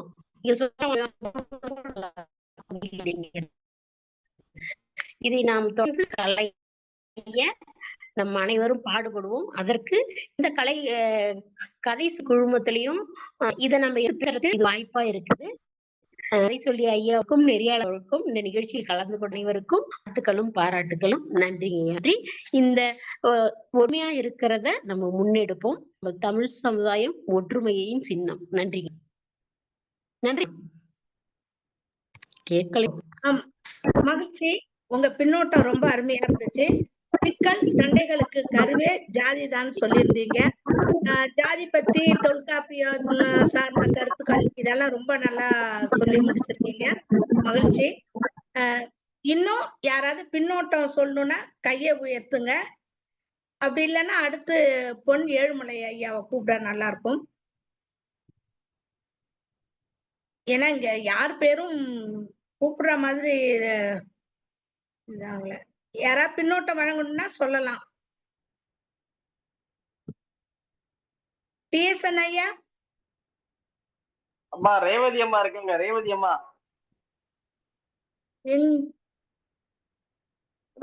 இணைஞ்சிருக்காங்க பாருங்க. அப்படியா? இல்ல ரேவதி அம்மா இல்ல, அவங்க இல்லம்மா, இல்ல வேற அவங்க சிஸ்டர். வணக்கம்மா, நான் ரொம்ப தாமதமாக தான் வந்தேன். நன்றி, மகிழ்ச்சி. நன்றி ஐயா. சரி, அடுத்து அருமையான கருத்துக்களை வழங்கவிருக்கிறார் மதிப்பிற்குரிய பொன் ஏழுமலை ஐயா அவர்கள். ஐயா அவர்களை பின்னோட்டம் வழங்க வருமாறு அன்புடன் அழைக்கிறேன். நன்றி அம்மா, நன்றி. இந்த கதை வந்து வழக்கம் போல இன்றைய சமூகத்திற்கு தேவையான ஒரு கதை. ஏதோ சிறுகதை வந்து பொழுதுபோக்கு கதை என்பது படிச்சு போற மாதிரி உணர்வுகளை பற்றியும் வாழ்வியல் சிக்கல்களை பற்றியும் சொல்கின்ற கதைகளாக பெரும்பாலான கதைகள் அமைவது வழக்கம். ஆனால் இன்றைய கதை சமூகத்தினுடைய அடிப்படை நிலைப்பாட்டையே கிளறுகின்ற ஒரு சிந்தனைகளை கொண்டதாக இருக்கிறது. இதுல பாத்தீங்கன்னா அந்த சாஸ்திரிகள் அவர் வந்து இந்த கடவுள் நம்பிக்கைக்கு சுரண்டலுக்கும் அடிப்படையான ஒரு கருத்தியலை சார்ந்தவரா இருக்காரு. அதே பார்ப்பன ஜாதியில வந்து சங்கர் என்ற ஒரு படைப்பை படைச்சிருக்காரு. அவர் ஏன் சங்கரை வந்து பார்ப்பனரா படைச்சாரு அப்படின்றத வந்து ஆரம்பத்துல, கதையின் ஆரம்பத்துல எனக்கு ஒரு கேள்விக்குறியா இருந்தது. ஆனால் கதையில முடிவுல அதுல கிடைச்சு போச்சு எனக்கு. இது கிடைச்சு போச்சு. ஏன்னா, இந்த மக்களுடைய புரிதல்களை தான் அவர் வந்து உருவகமா சொல்லியிருக்கிறாரு. ஏன் இதுல பின்னூட்டம் அமைச்சு குடுத்தவர்களிடையே உள்ள மயக்கத்த கூட அவரு முன்னாடி புரிஞ்சு, அந்த மயக்கத்துக்கான விடைய அவரு சொல்லியிருக்காருன்னு நெனைக்கிறேன். ஏன்னு கேட்டா, ஒரே சாதி, பார்ப்பன சாதியரா இருந்தாலும் கூட, ஆதிக்கத்தை நிலைநாட்டுகின்ற, சுரண்டலை வந்து நியாயப்படுத்துகின்ற கருவியாக இருக்கக்கூடிய ஆன்மீகத்தை சார்ந்த சாஸ்திரிகளுக்கு வந்து பெருமை கிடைக்குது. அதே ஜாதியை சேர்ந்தவர்கள் முற்போக்கு கருத்துக்களை சொல்லி, அவர்களை வந்து சமத்துவமாக நடத்த வேண்டும் என்று சொல்பவருக்கு கல்லடி கிடைக்கிறது. எது? பாதிக்கப்பட்ட மக்களாலேயே. அதுதான் அங்க முக்கியமான உண்மை. இந்த கருத்து இப்ப பாருங்க, நீங்க பின்னூட்டம் சொன்னவங்கல்ல என்னென்ன கருத்து வச்சிருக்கீங்க நீங்கன்னா, எல்லா மதங்களிலும் நல்லவர்களும், கெட்டவர்களும் இருக்கிறார்கள். பார்ப்பனர்களிலும் நிறைய நல்லவர்கள் இருக்கிறார்கள். இப்படிப்பட்ட ஒரு மனநிலை வந்து உங்ககிட்ட இருக்குது. இது எந்த அளவுக்கு உண்மை இல்லை அப்படின்றது தான் இந்த கதையினுடைய இதுவே சொல்லுது. அதாவது இப்போ நாம எடுத்துக்கங்களேன், ஒரு பழம் இருக்கு. இந்த பழத்துல வந்து எத்தனை பெர்சன்டேஜ் விழுக்காடு வந்து அழுகி இருந்தா அது அழுகல்னு சொல்றோம். அத கொஞ்சம் சீவிட்டு சாப்பிடுறோம். எவ்வளோ வந்தா அது வேண்டான்னு தூக்கி போட்டுடுறோம். அப்படின்னு பார்த்தீங்கன்னா, என்னோட கணிப்புல ஒரு 30, 40 விழுக்காடு இருந்ததுன்னா, அத வந்து சீவிட்டு சாப்பிடுவோம். அதுக்கு மேல போச்சுன்னா அழுகல்னு தூக்கி போட்டுறோம். இன்னைக்கு காஷ்மீர்லேருந்து கன்னியாகுமரி வரையிலும் இருக்கக்கூடிய நிலப்பரப்புல இருக்கிற பார்ப்பனர்கள்ல நீங்க கணக்கு போட்டீங்கன்னா, 10% கூட நல்லவன் வரமாட்டான். அதுதான் நிலைமை. ஆனால், நாம வந்து என்னமோ பெருந்தன்மையா பேசுற மாரி நெனச்சுக்கிட்டு, எல்லா மதத்திலும் நல்லவர்கள் இருக்காங்க, எல்லாத்துலயும் பார்ப்பனர் இருக்கிறார்கள், அப்படின்னு சொல்லிட்டு சொல்றது வந்து சரியான புரிதலற்ற தன்மை. அது 1. இதுல இது நெறைய சொல்லப் போலாம். இப்போ என்னுடைய அனுபவத்திலேயே நெறைய சொல்லலாம். இதுக்கு அதே நிலைமையில வருது. நான் ஒரு வீட்ல குடியிருந்தேன். அந்த இவரு வந்து ஐயர் பார்ப்பனர் தான். அவரு வந்து பேங்க் ஆஃப் பரோடால வேலை பண்ணாரு. அவரு வந்து கம்யூனிஸ்ட் சிபிஎம் தொழிற்சங்கத்தெல்லாம் அவர் வந்து அ அ பதவியில இருந்தாரு. ரொம்ப முற்போக்கா பேசுவாரு. ஆனா, அவர் வந்து அவங்க பேரன் வழியா கிடைச்ச செய்தி எனக்கு. எங்க தொகுதியில நின்னது வந்து ஜே.சி.டி. பிரபாகரன் அண்ட் டபிள்யூ.ஆர். வரதராஜன். கம்யூனிஸ்ட் வழக்கத்துக்கு சார்ந்து நின்னவன் டபிள்யூ.ஆர். வரதராஜன். அப்ப வந்து இந்த பிஜேபி, ஏடிஎம்கே கூட்டணின்னு நினைக்கிறேன். அப்ப ஜே.சி.டி. பிரபாகரன். ஆனா, அவர் எதுக்கு வாக்களிக்கிறாருன்னா, வரதராஜன் பார்ப்பன இனத்தை சேர்ந்தவர். அவருக்கு வாக்களிக்கல. ஆனா, ஜே.சி.டி. பிரபாகரன் வந்து பார்ப்பனர் அல்ல. அவருக்கு வாக்களிக்கிறார். ஏன்னா, அவரு தான் ஆதிக்க வர்க்கம். பார்ப்பனியத்தினுடைய கொடையை தூக்கி பிடிக்கிறவரா இருக்கிறாரு. ஜெயலலிதாவோட உடைய கேண்டிடேட். இது மாதிரி மனிதர் வந்து எந்த சாதியை சேர்ந்தவர்ன்னு பார்க்கக்கூடாது. அவர் ஒரு சொல்ற நிமிஷம் கருத்தியல் கட் என்னன்னு பண்ணு, நான் உனக்கு கால் பண்றேன். அவர் என்ன கருத்தியல சொல்றாருன்றது பார்க்க வேண்டும் என்ற தன்மையை பெருந்தன்மை என்ற பெயரில் நாம் ஒதுக்கி தள்ளிவிடக் கூடாது. அதுதான் இந்த 4 வருணம் சொன்னீங்க, உருவகம் சொன்னீங்க. இது வந்து இது வந்து தேவையற்ற உருவகம்னு தான் நான் நினைக்கிறேன். ஏன்னு கேட்டா, 4 மேகங்கள் அப்படின்றாரு. நீங்க 4 வருணங்கள் அப்படின்னு நீங்க எடுத்துக்கிட்டீங்கன்னா, அந்த 4 வருணங்கள்ல நீங்க அங்கீகரிக்கிறீங்கன்னு பொருள். இல்ல குறைந்தன சிரித்தன என்பதை சொல்லும் பொழுதாவது, நீங்கள் செய்த உருவகங்கள் உங்களை பார்த்து கேலி பண்ணுகின்றன அப்படின்னு நீங்க சொன்னீங்கன்னா கூட, நான் அதனுடைய சாரத்தை புரிஞ்சுக்கிறீங்கன்னு சொல்லிட்டு சொல்லலாம். அதுதான் உண்மை. எந்த உருவகங்களிலும், எந்த செய்தியிலும் முற்போக்கு கருத்தினுடைய அந்த தன்மை வெளிப்படணும். அது அவர் எழுதலைன்னா அது வெளிப்படணும்னு சொல்ல மாட்டேன். நீங்க உருவகப்படுத்திக் கொள்ளும்போது வெளிப்படணும்னு சொல்றேன். அடுத்து ஒரு சின்ன குறைய கூட அவர் எழுதியிருக்கிறாரு. அத தவிர்த்திருக்கலான்றது புதுமைப்பித்தன். அந்த ஊர்ல வீடுகள் என்பது பல் போன கிழவி என்று அவரு சொல்றாரு. இது வழக்கமா கிராமத்துல இருக்கிற பழமொழி தான். ஆனா ஒரு முற்போக்கு எழுத்தாளர் அத பயன்படுத்தி இருக்கக்கூடாது என்று ஏன் பல் போன கிழவன்னு சொல்லலாம் வேணானுமன்னா? இல்ல. ஆனா எதுவுமே கூட சொல்ல வேண்டாம். கிழவன், கிழவி இருவரையும் இழிவுபடுத்த வேண்டாம். வழக்கு என்ற அளவில கூட நாம் எந்த விதத்திலும் ஒரு எடுத்துக்காட்டாக சொல்லும் பொழுது, அது எந்த ஒரு அ ம் தரமற்ற ஒரு எடுத்துக்காட்டா இருக்கக்கூடாது அப்படின்னு சொல்லிட்டு நான் நினைக்கிறேன். இதுல வந்து தோழர் சிவசுப்ரமணியம் வந்து பள்ளி மாணவர்களுக்கு வகுப்படுத்த மாதிரி ரொம்ப சிறப்பா இந்த கதையை வந்து ரொம்ப சிறப்பா சொன்னாரு. பின்னூட்டம் அளித்தவர்களும் கூட நிறைய விஷயங்கள் அதுல இருந்து சொல்லியிருக்கிறாங்க. ஆனால் இன்னும் கொஞ்சம் ஆழமாக அதை சிந்திக்க வேண்டும் என்று வேண்டுகோளை வைத்து நான் வாய்ப்புக்கு நன்றி கூறி விடைபெறுகிறேன். வணக்கம். நன்றி நன்றி ஐயா, உங்கள் கருத்துக்கள் அருமையாக இருந்துச்சு. கடைசியா நீங்க சொன்ன அந்த பல் போன கிழவி மாதிரி அந்த வீடு வந்து ஒவ்வொருத்தரும் ஒவ்வொரு கோணத்துல பார்ப்பாங்க.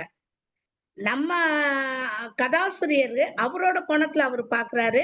ரெண்டாவது அந்த கருத்தை வச்சது அவங்க எந்த அளவுக்கு ஏழ்மையில இருக்காங்க அப்படிங்கறத வெளிப்படுத்துறதுக்கு கூட அதை அவரு காமிச்சிருக்கலாம். உங்களோட கோணம் அப்படி, கதாசிரியர் இன்னும் நம்ம ஆளுமைகள் வேற மாதிரி கூட யோசிச்சிருக்கலாம். கதையின் மைய கருத்தை கருத்தில் கொண்டு அவர் எழுதியிருக்கலாம் என்று எண்ணுகிறேன். அடுத்து உங்களுக்கு நன்றி தெரிவித்துக் கொள்கிறேன் பின்னோட்டம் வழங்கியமைக்கு. இன்றைய கதை சமூகத்தின் அவல நிலை மற்றும் உணர்வுபூர்வமான இந்த கதையை சொன்ன நமது மதிப்புமிகு ஐயா அவர்களை, கதை சொல்லி அவர்களை உரையாற்றுமாறு கேட்டுக்கொள்கிறேன். ஏதாவது சொல்றதா இருந்தா ஐயா சொல்லலாம். சொல்றேம்மா. மீண்டும் அன்பான தோழர்களுக்கு வணக்கம். முதல்ல கதை சொன்ன என்ன வணங்கி வாழ்த்திய அன்பு உள்ளங்களுக்கு நன்றியை தெரிவித்துக் கொள்கிறேன். 1-2 சொல்ல விரும்புகிறேன். அதாவது நம்ம இப்போ ஏழை பணக்காரன்னு இருக்கிறோம். ஆனா அந்த காலத்துல கடவுளையே ஏழை பணக்காரன்னு வகுத்துட்டாங்க பாருங்க.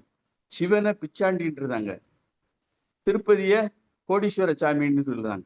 கடவுளையே நம்ம ஏழை பணக்காரன்னு பிரிச்சிட்டோம். அப்புறம் அந்த தலைப்புக்கு விளக்கம் யாரும் சொல்லுவாங்களான்னு பார்த்தேன், சொல்லல. கடவுளின் பிரதிநிதி. கடவுளின் பிரதிநிதி யாரு? ஆரியர்கள் தான். கடவுளின் பிரதிநிதி ஆரியர்கள் தான். அதனாலதான் அந்த பிரதிநிதியை வந்து மக்கள்ல சில பேரு சாமின்னே சொல்லுவாங்க. சாமி வாங்க போங்க அப்படின்னு. மற்ற மேட்டுக்குடியினரை கூட முதலாளிம்பாங்க, பண்ணையாருப்பாங்க. ஆனா சாமின்னு அந்த ஆரியர்களை தான் சொல்லுவாங்க. அதனால கடவுளின் பிரதிநிதி யாரு? ஆரியர். அவ்வளவுதான், வேற இல்லை. அடுத்து இதை சொல்லிட்டாங்க ஒரு சிலர். ஒடுக்கப்பட்டவர்களுக்கு உரிமை கூட குரல் கொடுக்க வர்றவரையும் அவங்க வந்து தாக்குறாங்க. அது வந்து அறியாமை தான், விழிப்புணர்வு இல்லாம. பிறகு ஒருத்தர் வந்து 4 வகை வர்ணங்களை தமிழ் இலக்கிய இலக்கணங்கள் எதுவுமே குறிப்பிடல. 4 வகை வர்ணம்ங்கிறது தமிழ் இலக்கியங்கள் எதுவுமே குறிப்பிடலைங்கிறதை பதிவு பண்ணிருக்கிறேன். ஒருத்தவங்க பதிவு விட்டுருக்காங்க அப்படின்னு சொன்னாப்புல, அதைத்தான் சொல்றேன். அடுத்து சங்கர் சொல்றான், பறையர் கோவிலுக்குள் போக வேண்டும் என்று சொன்னால், அந்த சங்கர் சொன்னதை அந்த சேரி மக்களே சொல்லுதாங்க. பறையர் கோயிலுக்குள்ள போக வேண்டும் என்று சொன்னால் அவன் கண் அவிஞ்சு போகாதா அப்படின்னு சொல்லாப்புல. சொல்றதுனால அவன் நாக்கு அவிஞ்சு போகாதுன்னு தான் சொல்லணும். ஆனா ஏன் புதுமைப்பித்தன் கண் அவிஞ்சு போகாதான்னு சொல்லுதாரு? நான் அதுல யோசிச்சு பார்த்தேன். சங்கர் வந்து சாதி மத வேறுபாடு பார்க்க மாட்டான். பார்க்குது சாதி மத வேறுபாடு, அதை கண்ணோடாதன்னு சொல்லுதாங்கல்ல. சாதி மத வேறுபாடு பார்க்க மாட்டான். அதனால அவன் கண்ணை விஞ்சி போகணும் அப்படின்னு சேரி மக்கள் சபிக்கிறாங்க.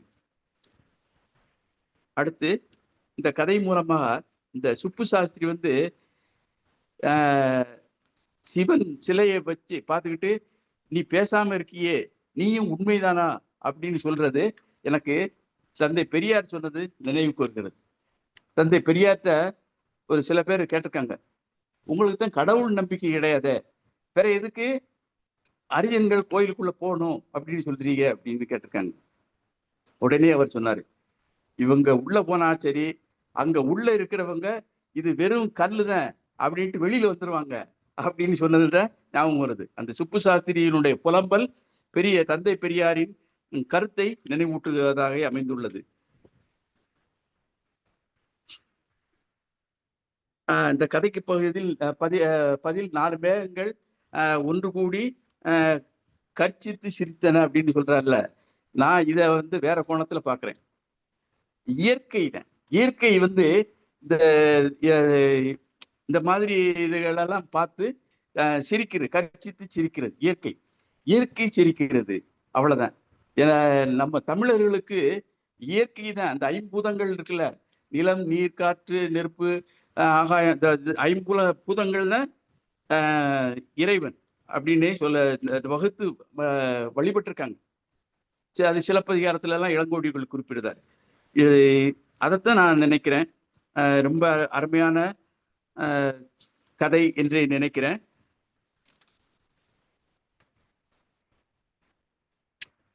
அது 5 பூதங்களைத்தான் அவர் குறிப்பிடுகிறார் என்று நினைக்கிறேன். நெஞ்சார்ந்த நன்றிகளை சொல்லி நிறைவு செய்து கொள்கிறேன். நன்றி, வணக்கம். நன்றி ஐயா, அருமையான உரை. அடுத்து இன்றைய நிகழ்ச்சிகளுக்கு முத்தாய்ப்பாக அமையும் நமது மருத்துவர் ஐயா அவர்களின் நிறைவுரை. ஐயா அவர்களை நிறைவுரையாற்ற அன்புடன் அழைக்கிறேன். தோழர்கள் அனைவருக்கும் வணக்கம். இது ஒரு அருமையான கதை. சிவசுப்ரமணியம் ஐயா ரொம்ப அருமையா ஏற்கனவே சொன்ன மாதிரி ஒரு மாணவர்களுக்கு பாடம் நடத்துவதை போல இதில் உள்ள என்னென்ன கூறுகள் இருக்கு, என்னென்ன ஊர்கள் வருது எல்லாம் சொல்லி அதனுடைய கருத்தையும் மிக அருமையா சொன்னாங்க. பின்னூட்டமும் ஒரு காரசாரமாக இருந்தது. ஒரு நல்ல விவாதத்தை கிளப்பக்கூடிய ஒரு கதை. 1934 ஒரு சமூகத்தை கூராய்வு செய்து ஒவ்வொரு தரப்பும் என்ன மனநிலையில் இருந்தார்கள் என்றதை விரித்து வச்சிருக்கார். ரொம்ப அருமையான கதை. அந்த சிற்றூர், அந்த ஒவ்வொரு ஓமையும் கிழவியின் பொக்கைவால் போல, அந்த புள்ளி கடைசி புள்ளி முற்றுப்புள்ளி போல அந்த சிவன் கோயில் இருந்தது. அந்த சோம்பேறித்தனத்தையும் சொல்வார். சோம்பேறித்தனத்தை தான் ஒரு சம்பிரதாயத்துக்காண்டி மண்ணை லேசா கலர்றது, உழுகிறது இல்லை, ஆழ உழுகிறது இல்லை. அப்பதான் அது விவசாயம் செஞ்சுதான் கணக்காகும். ஆனால் உங்களுடைய சோம்பே அந்த சிவனும் அந்த ஊர்வாசிகள் மாதிரியே பட்னி கிடந்தாருன்னு சொல்றாரு. அவங்கள மாதிரியே இருந்தாரு, ஒரு தரித்திரம் பிடிச்ச ஒரு ஆளாக இருந்தார்ன்றது. இது நீங்க ஒரு அருமையான ஒரு சங்க பாடலை உள்ள வைக்கிறார். அது கூறு சங்கு தோல் முரசு கொட்டோசை அல்லாமல் சோறு கண்ட மூலியார் சொல்றது. இது நீங்க உள்ள போய் பாத்தீங்கன்னா புதுமைப்பித்தனோட இன்னொரு பரிணாமம் ஏன் இதை அங்க சொன்னாருன்றது தெரியும். 14ஆம் நூற்றாண்டை சேர்ந்த இரட்டை புலவர்கள் ஒருத்தங்க சிவனுக்கு வரத்தை வேண்டி அவங்க இருக்கும்போது 2 குழந்தைகள் அவங்களுக்கு கிடைக்குது. ஒரு குழந்தை கண் இல்லாதாகவும், ஒரு குழந்தை பார்வையற்ற குழந்தையாகவும், கண் சரியில்லாமல் பார்வையற்ற குழந்தையாகவும், இன்னொன்னு கால் நடக்க முடியாமல் குழந்தை இருக்கு. அந்த பார்வையற்றவர் அந்த கால் நடக்க முடியாதவரை தோளில் சுமந்து கொண்டு ஊரெல்லாம் சென்று வெண்பா பாடுகிறார்கள். முதல் 2 வரி ஒருத்தர் பாடுவார், இன்னொரு 2 வரி இது பாடுவார். அங்க ஒரு சிவன் கோயில் இருக்கிறது. ஆங்கூர்ன்ற ஒரு ஃபேமஸான ஒரு பாடப்பட்ட சிவனையினுடைய திருத்தலங்கள்ல ஒண்ணு. அதுக்கு ஒருத்தர் பாடுவார், தேங்கு புகழ் ஆங்கூர் சிவனே அல்லாலி அப்பா நாங்கள் பசித்திருக்க நியாயமா போங்கானும். அதுக்கடுத்து அந்த வரி வரும், கூறு சங்கு தோல் முரசு கொட்டோசை இல்லாமல் சோறு கண்ட மூலியார் சொல்றது. அப்பையும் நீங்க 14ஆம் நூற்றாண்டுலையும் இது என்ன இது இருக்குன்னா, அங்க ஒரு நல்ல சம்பவம். அது நீங்க என்னன்னா, இவங்க பசியோட 2 புலவர்களும் போயிருக்காங்க. அங்க பார்த்தா சிவனே வறுமையில இருந்திருக்காரு. அங்க சங்கோசை இல்லை, கொட்டோசை இல்லை. அது ஒரு அடுப்புல செங்கலை அந்த பூசாரி எரிச்சுக்கிட்டு இருக்கான். அந்த செங்கல், சூடான செங்கலை கொண்டு சிவன் முன்னாடி வச்சு ஒரு ஈர துணியை போட்டவனே புகையா வருது. இத பார்த்துட்டு தான் இந்த பாட்டு. அப்ப இவங்க பசியோட வந்தா அங்கேயே சிவனுக்கே சங்கு ஓசை இல்லை, கொட்டோசை இல்ல, அவனுக்கு நெய்வேத்தியம் படைக்கணும்ன்றதுவே ஒரு செங்கலை வைத்து ஒரு துயர துணியை போட்டு புகை வருவதாக அந்த இது.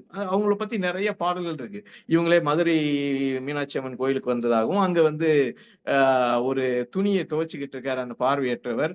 அது துணி அந்த தண்ணி குளத்துல போயிருது.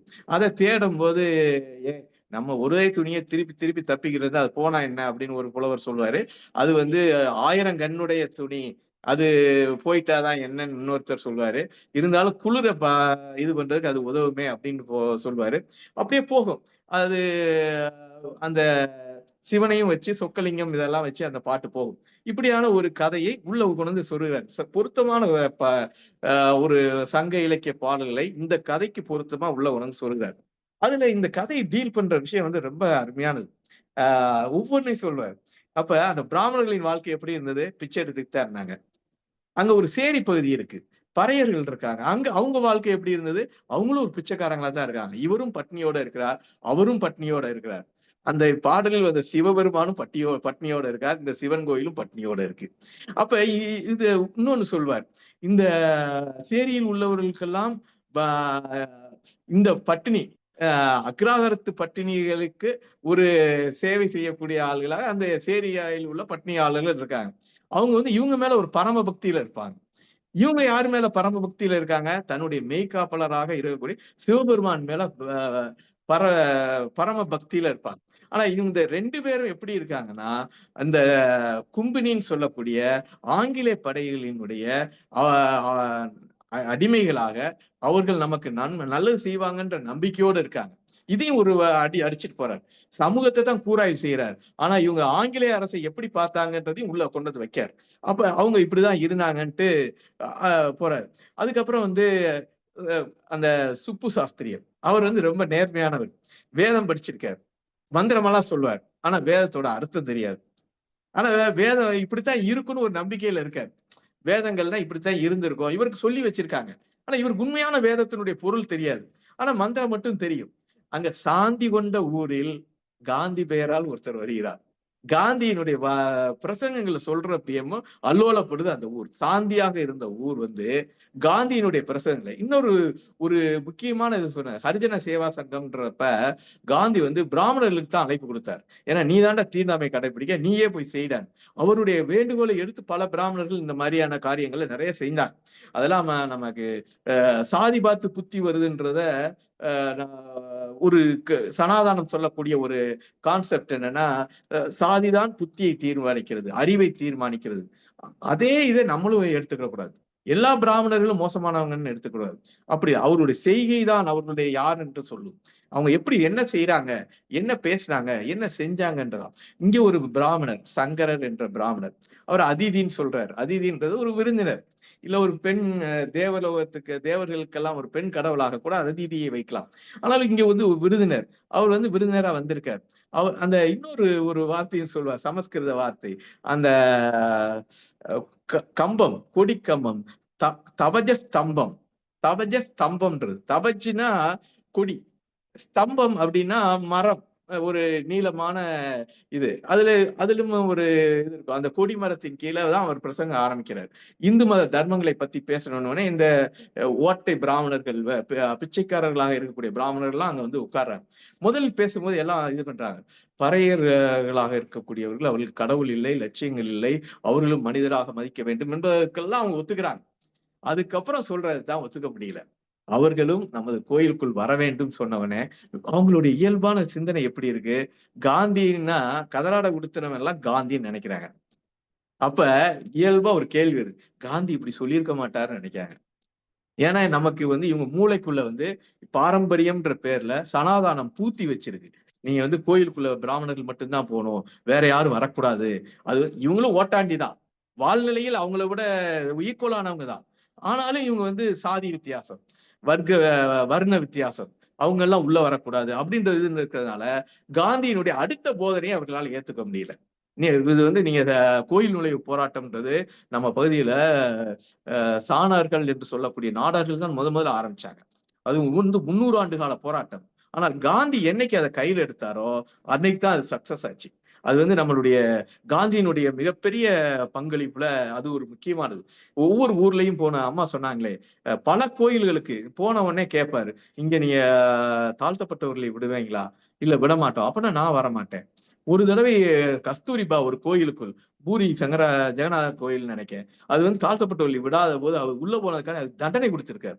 அப்படிப்பட்ட ஒரு நல்ல அம்சம் காந்திகிட்ட இருக்கும். காந்தி மேல நமக்கு விமர்சனங்கள் உண்டு, இருந்தாலும் அவர் செய்த முக்கியமான காரியங்களில் இது வந்து முக்கியமானது. ஏன்னா தீண்டாமை வந்து 2 பக்கம் இருக்கு. ஒண்ணு, தீண்டாமை கடைபிடிப்பவர்களும் மாற வேண்டும், தீண்டாமைக்கு உள்ளாக்கப்படவர்களிடம் ஒரு எழுச்சி வரணும். இந்த 2ம் நடக்க வேண்டும். காந்தி தீண்டாமை கடைபிடிப்பவர்களிடம் உரையாடினார், நிறைய உரையாடி இருக்கார். அப்ப அதை சொல்றப்ப அவனால ஏத்துக்க முடியல. சுப்பு சாஸ்திரி தான் மென்மையானவர், அவர்தான் நல்லவர், அந்த இதுல அவராலே ஏற்றுக்கொள்ள முடியவில்லை. அவனை வந்து என்ன சொல்றாரு, பதிதன் அப்படின்றது சமய சாதி நெறிமுறைகளை மீறுபவன், சண்டாளன், துரோகின்றாரு. அவனை வந்து யார, சங்கரை. சங்கர் ஏன் அப்படி சொல்றாரு?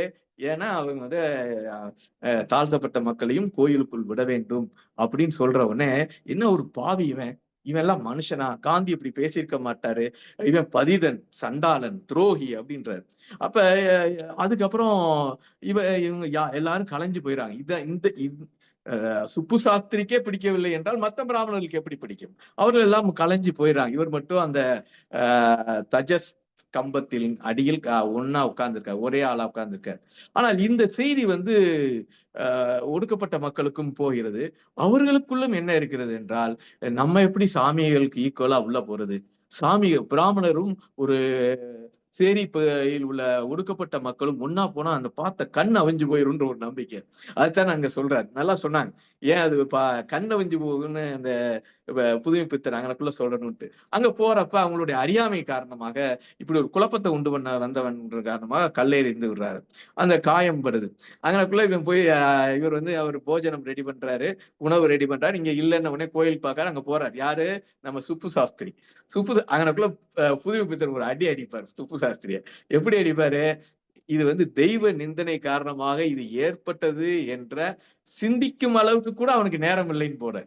இயல்பா இருந்துன்னா அப்படிதான் சிந்திச்சிருப்பான். ஏன்னா ஒரு தெய்வ நிந்தனை நீ பண்ணிட்டேன்னா உனக்கு வந்த துன்பங்கள் எல்லாம் தெய்வ நிந்தனை காரணமாகத்தான் அப்படின்றது. நீங்க வந்து காலங்காலமா நீங்க பாத்தீங்கன்னா ராஜ துரோகமும் தெய்வ துரோகமும் மன்னிக்க முடியாது. நீங்க இந்த இந்திய பாரம்பரியத்தின், இந்திய சமூகத்தின் ஒரு நீதி அப்படின்னு எடுத்துக்கிட்டா, ஏன்னா தெய்வ குத்தம், இது வந்து ராஜ துரோகம், இந்த ரெண்டு மன்னிக்க கூடாத குத்தங்களா இருக்கும். அப்ப அதையும் ஒரு அடி அடிச்சுட்டு போறாரு. இவர் வந்து ஒரு எல்லாத்தையும் ஒரு விமர்சிக்கக்கூடிய ஒரு ஆளாக அவனை வந்து இது பண்றாரு, சாப்பாடு கொடுத்துறாரு. அவனுக்கு தலை வலியா இருக்கு.